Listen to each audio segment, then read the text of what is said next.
আসসালামু আলাইকুম। গ্রামীণ এগ্রো আপনাদের স্বাগতম। আপনারা দেখতে পাচ্ছেন আমরা দানাদার খাবার তৈরি করতেছি।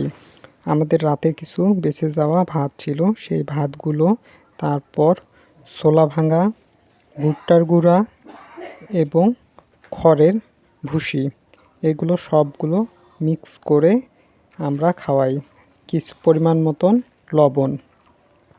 এই খাবারগুলো ভালো করে মিক্স করার পর আমরা প্রতিটি ছাগলকে খেতে দেই এবং দেখতে পারছেন একটি ছাগল অলরেডি এসে খাওয়া শুরু করে দিয়েছে।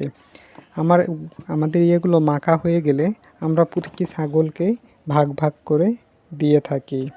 আপনারা যদি এভাবে দানাদার খাবার নিয়মিত দিয়ে থাকেন তাহলে আপনাদের ছাগলগুলো দ্রুত বৃদ্ধি হবে। তাই আপনারা 80% ঘাস 20% দানাদার খাবার দিয়ে ছাগল লালন পালন করতে পারবেন। আপনারা এভাবেই প্রতিদিন একবেলা করে খাবার দেবেন, তাহলে ছাগলগুলো দ্রুত বৃদ্ধি হবে। আমাদের ভিডিও পেতে আমাদের ইউটিউবে চ্যানেলটি সাবস্ক্রাইব করে এবং ফেসবুকে ফলো করে পাশেই থাকুন এমন নিয়মিত টিপস পেতে।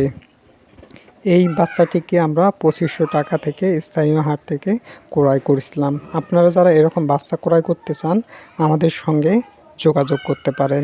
দেশি ব্ল্যাক বেঙ্গল বা ব্ল্যাক বেঙ্গল ক্রস জাতের ছাগল। ধন্যবাদ।